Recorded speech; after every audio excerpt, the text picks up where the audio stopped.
peace of God.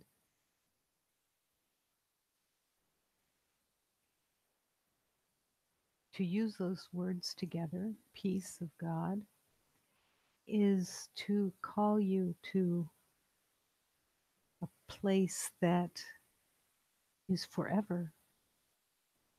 It is eternal. It is peace of heaven.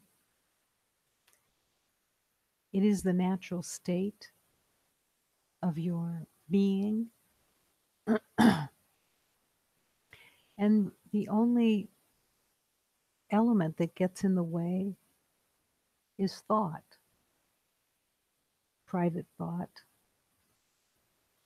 that develops within incarnation. You take cues from others of when you're a child, you take cues from others of what is good behavior, what is bad behavior, what is right, what's wrong. And then as you walk into the spiritual journey, feel called to it, feel the deeper connection. But on that path, everywhere you hear the same thing, there is only peace. And all the private thoughts are the pain. Many paths have different words for the same thing, but it's all the same thing until you want and accept to change your mind about your mind.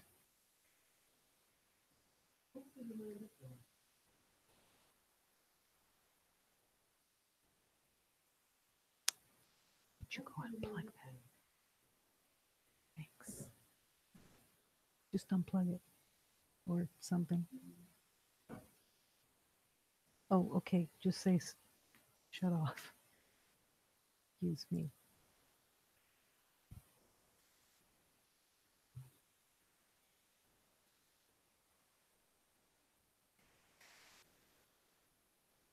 So here we are in the peace of God. The peace of God that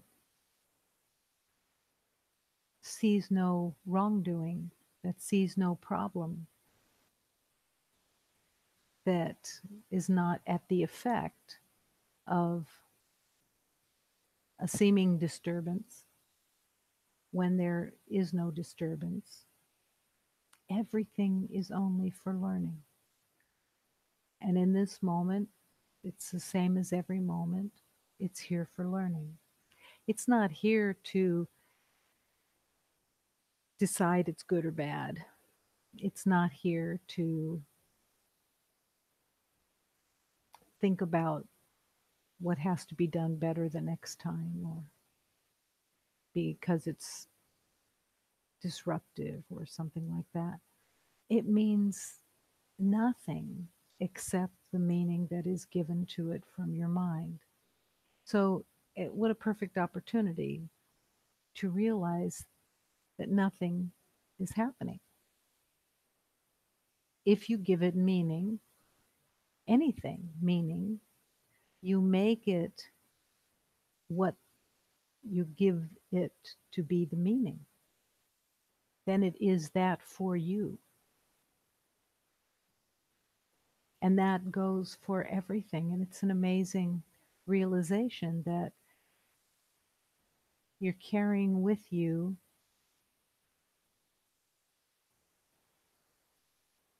a judge, you're carrying with you a tabulator, you're carrying with you the beliefs of right and wrong if they come to you. And none of it has any meaning except the meaning that you are giving it. And that's the most amazing thing is that each beloved is giving everything all the meaning for them. And it's not in union, of course. because the union is love, peace, harmony, nothing to compare, nothing to judge. And all of that meaning from the past is being called now to be given into the hands of spirit, to really be free of the meaning of the past, the meaning of what you consider to be your past. It's not about seeing it as good or bad. It's really about a temporary identity that has changed over lifetimes. One day you're in another form of whatever, whether it's male, female, child, adult, um, culturally different, different languages, different species. It's all about differences, but none of those are the truth of you. The spirit of love that is your life force, that is the life force of God, that spirit is pure and innocent and has never changed. It carries the wisdom of the universe. It carries all the beauty of the universe. It is completely innocent and completely free. There is nothing chaining it to anything except love. It's not chained to love. It is love. And love, I'm paraphrasing the beautiful prayer that Jesus brought through. Love is always kind. Love is always generous. Love is innocent. Love is always new. You are never without the truth of love because it is what you are. These are not concepts that can be figured out. It is a first an acceptance in a way that you've never accepted something in your existence so easily, readily, completely, to accept that you are love, that you are the light of God, that you are innocent, and that there is only love to be united in, and everyone is that innocence. Imagine that you have no thoughts about an assessment of anybody. Assessment's a really good word. It kind of bypasses judgment. It assesses. And in that assessment, you come up with a conclusion, or try to come up with a conclusion based on evidence. You want to see the evidence, so you watch somebody, and then you kind of carry the ideas of what you have observed about that beloved, and then you have an assessment of them, and you unconsciously many times, this is every beloved's mind, that you keep track of your assessments, but then it helps you to adjust yourself to behave in a way that is going to keep you safe based on your adjustment and based on your assessment. This is the defense system that plays itself out in the everyday life. And that assessment becomes very painful because it keeps happening again and again and again. Because or else how can you differentiate between anybody? You know, it's hard to, you have to put them in a category. You've been doing it for lifetimes and lifetimes. We all did it for lifetimes and lifetimes. But in the spiritual journey, all of a sudden it's, you're being called to change your mind about your mind. And how how does that occur? It's really the surrendering of judgments and assessments. I don't know. I don't know how to look at this beloved. I don't know what they, where they're going, what they're doing, what, where they've been. I'm just here to learn to love, to learn to truly love. It's a full-time job, truly is. Everything else becomes a part-time job, but this is a full-time job. Gladly, it's a full-time job. And it's all about surrender. A word that doesn't have any meaning in the world except as a loss. When the belief in surrender happens in the world, it's usually a one country surrendering to another country and losing their power. And yet, the surrender into God is completely devoid of losing anything and completely the coming home to everything that is real. As you surrender to the arms of God, to the wisdom of God, to the brilliance of God, to the eternal light of God, it's a place of respite, a place where you can rest and learn with your, all your guides and all the teachers that come to serve. But you rest there and you welcome the deep surrender. And at a point, it's going to be a place of such gratitude because it is where your healing is. It is where your shedding of all pain and suffering is.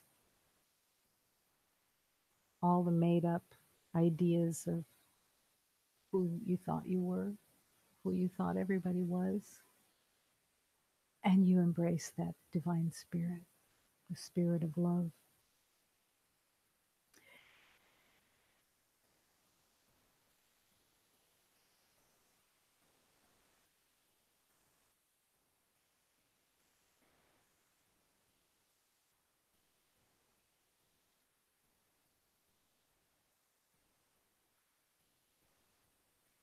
Why is it that a poet like Rumi or Hafiz or any of the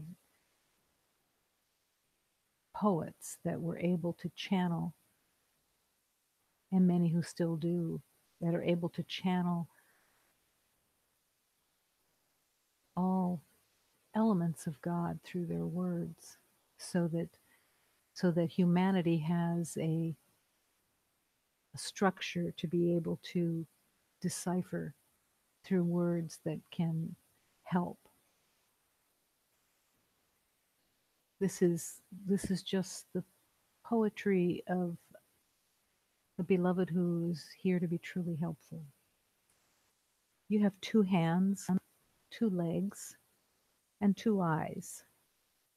But if your heart and the beloved are also two, what good is that? Coming home to oneness. You call out, I am the lover, but these are mere words. If you see the lover and the beloved as two, you either have double vision or you can't count. The oneness of love is always coming back to one. It's always coming back to union.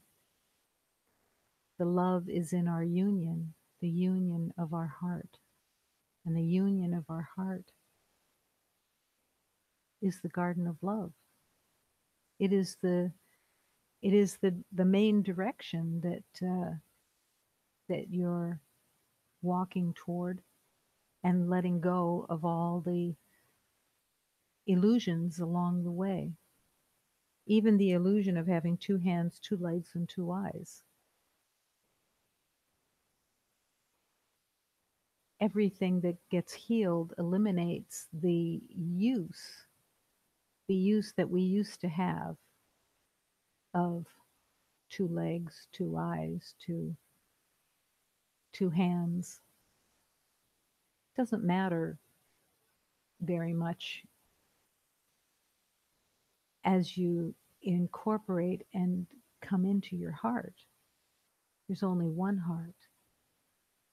So you stop noticing whether somebody has two eyes or 2 feet or two hands, because it's the heart that you're connecting to.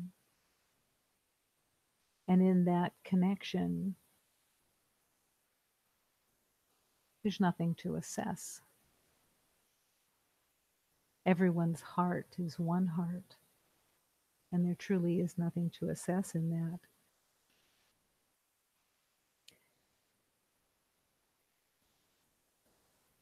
Come, the roses are in bloom. Come, come, the beloved has arrived. Right here, right now. Now is the time to unite the spirit within this world. Now is the time to see the sunlight dancing as one with all the shadows. Right here, right now. Come, come, the roses are in bloom.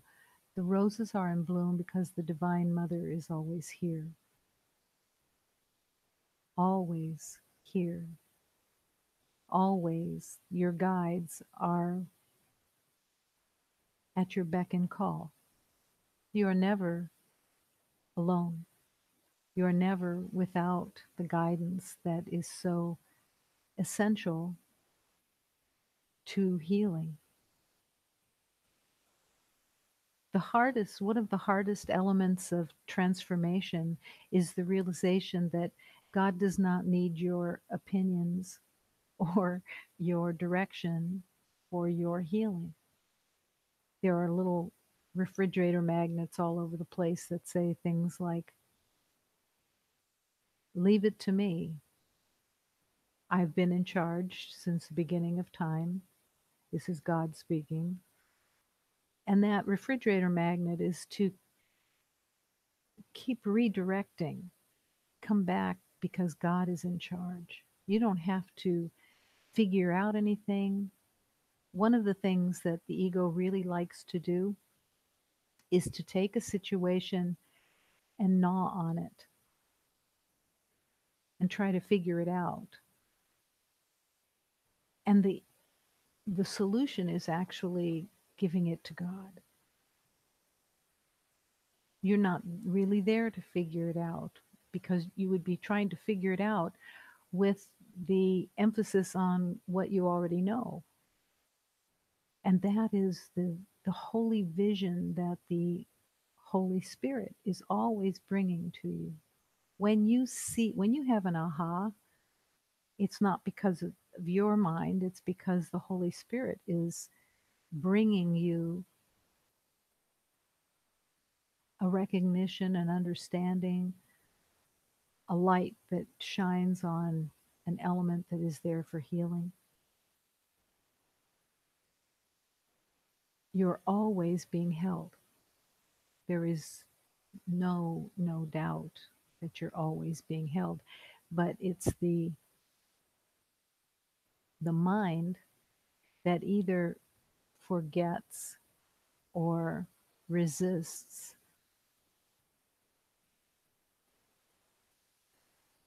the abdication to the divine.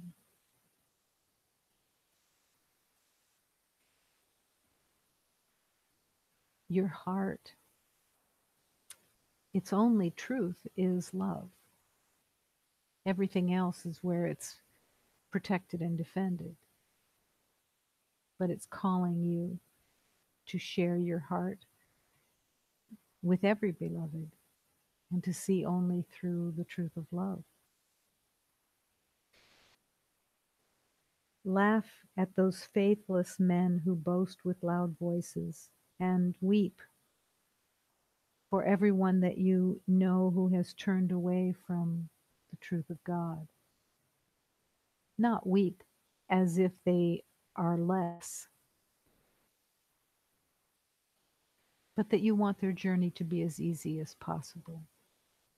And you bless that journey in its ease, its light. You hold everything for each beloved because that is your own healing. Beat the drum, speak no more. The heart has gone, the mind has gone, and the soul, the spirit has gone to the beloved. Your spirit, that beautiful innocence within, is the reflection of God completely. And the more you go into that quiet place and meet that divine spirit, the more uninterested you become in the physical outside identity.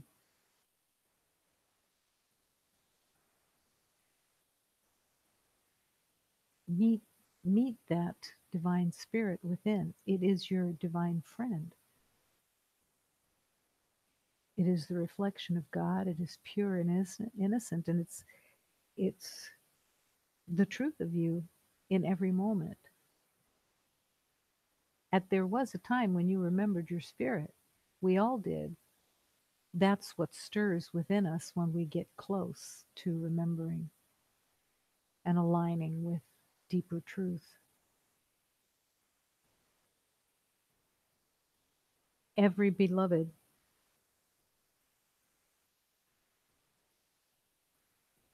is longing to come home. Every beloved is. Even when they're not aware that they're longing, they're longing. They're longing to step out of the insanity, believing that it's something outside that they have to fix. They keep going in that same circle. But you are here only to be truly helpful. You are here, really here, to represent God that sent you here to help each beloved with truth, with peace, with ease. You are here as the light of God, and you carry within you the heart of God. The love is in our union, the union of our heart. And the union of our heart is the garden of love. There's nothing else. Take that forgiveness with you wherever you go so that you can forgive yourself every time you assess another. Because the assessment is always going to be a defense system. It's it's been practiced, it's been taught, it's been learned, and now it's time to surrender the defense system, which includes all assessments and judgments. That really is a, the primary defense system, not because it's not as powerful as the defense system of having an army in that way, but it's used so much, and it is the defense against which we use judgment for. And that judgment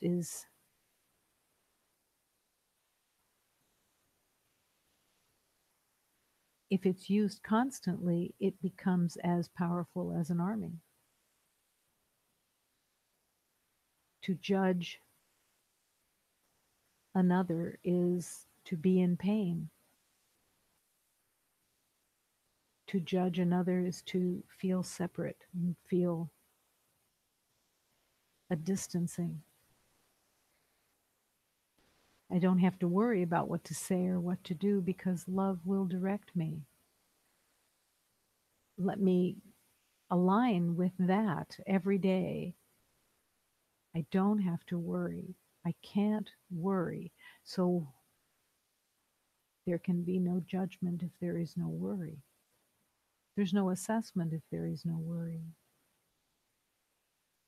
And if there is the invitation to have your guide lead you, show you the words to use, and let the words come through you, you bring love, you bring peace, you bring harmony, and you bring gratitude to each moment. Thank God I wasn't right.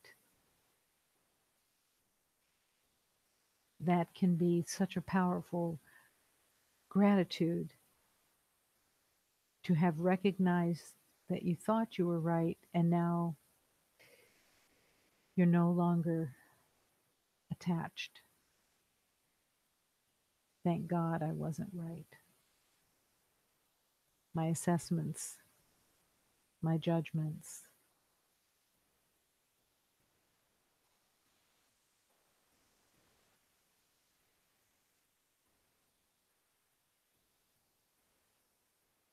everything that is about something separate is a judgment. If you see someone that is unusually tall and your mind just says, gosh, that person's really tall. Wonder what it's like to have to live in a taller house. But that assessment holds that beloved. It's not mean, it's not nasty, but it's saying you are that. You are that height, you are that difference. And that beloved's heart is there to be embraced. Not in pity, not in anything wrong, but because you have one heart. Their outside appearance doesn't make any difference. It's one heart. Doesn't matter how old they are, doesn't matter what their education level is, doesn't matter where they live. They're one with us because we are one heart. It's that place that you carry with you all the time. And that all your divine guides, whether you have one or you have 10, they answer through the heart.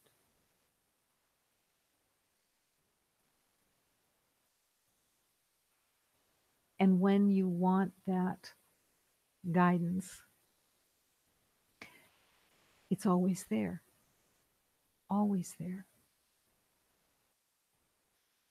That's one of the deepest learnings because the idea of being on your own is what you think you see around you.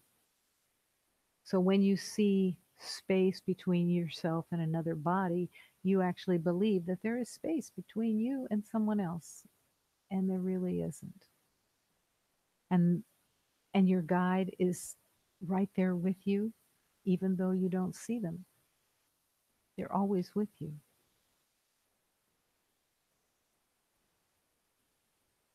I'm here only to be truly helpful. I'm here to learn what that means to be truly helpful. It isn't, "Oh, I'm here to be truly helpful and I know what that means." No, we don't. We don't know what it means. Every situation we ask the question, how can I be truly helpful? And in each situation, it's new. We can't use past ideas of what it was helpful to, how to serve another. This is this, beloved. Show me how to be helpful. I don't know. And every time you ask to be shown how to be helpful or to let you see it more deeply, you heal. Your heart heals. Your mind heals. A, a, piece of the puzzle falls away that comes through your being truly helpful, because that is the road to not only your peace, but to healing itself. I'm here only to be truly helpful. I don't have to worry about what to say or what to do because love will direct me. This is an absolute truth. I use that prayer, that meditation for over a year, constantly. Every line was a new learning.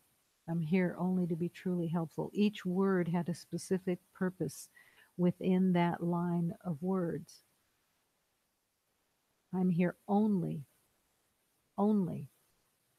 here to be truly helpful. Only. I don't have any other purpose. Only here to be truly helpful. What is helpful?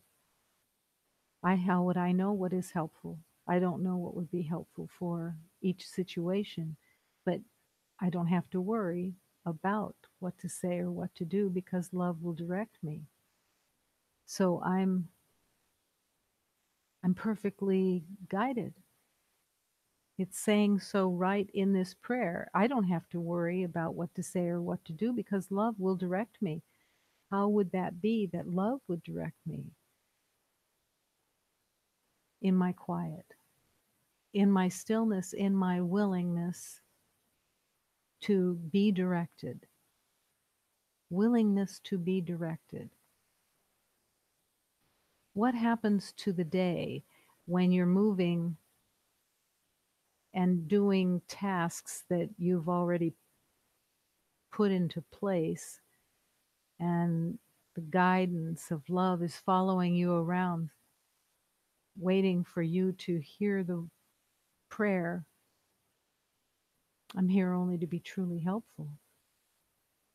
I don't have to worry about what to say or what to do because love will direct me, but I can't be directed if I'm not in communion. It's a whole new relationship. It's a relationship that has to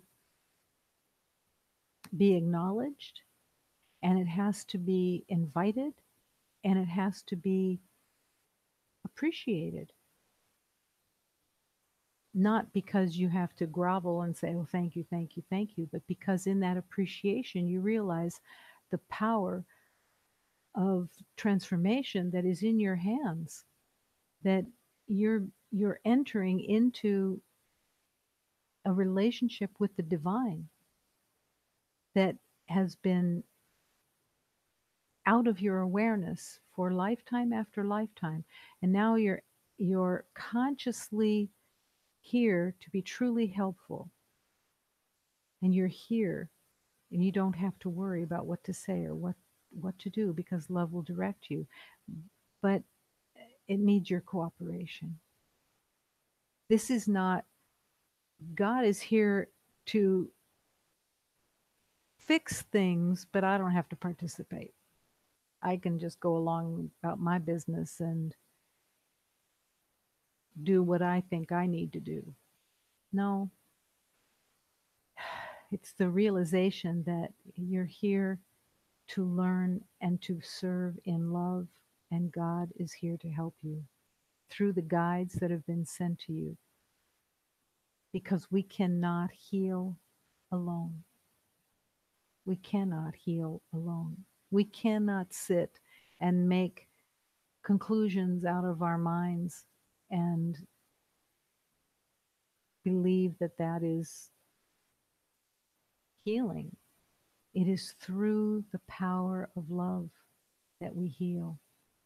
It is through the power of surrender that we heal.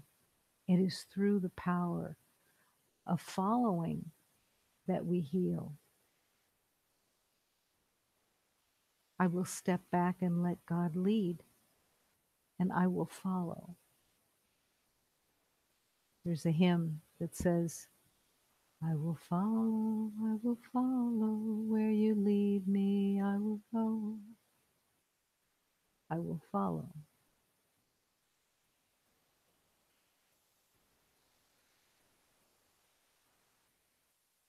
It's like a graduation. It's like a birthday. It's the realization that you're joining with the guidance of love, and that you never want to be without it. Why would you want to be without it? To figure things out on your own. It's old habits, it's old pain and suffering, and there is the love of God has only peace and harmony for you. Will not bring you anything else. You don't have to worry that you will be sideswiped by God's maliciousness. No, that's the world. That's the world that plays that game. There's nothing, there's no maliciousness, there's nothing but peace and harmony in God. There's nothing but compassion and love. It's it's heaven. And that's what's being offered to you if you're willing to join. The garden of love is waiting for you. You open up your heart to find love waiting patiently. Then your prayer becomes, please help me find my way to the garden of love. And you acknowledge you have struggled to break free from this world of illusion, this world of illusion that keeps you from the truth of love. The love is in our union, the union of our hearts. And the union of our hearts is actually the garden of love. It's the returning to wholeness, to that divine communion where you're no longer an idea of separation. You are the light of God. And the communion of truth is wanting to lead you, to show you the way to true healing. And all you have to do is surrender. Surrender moment to moment. And love is there with you, holding you, teaching you if you will receive it,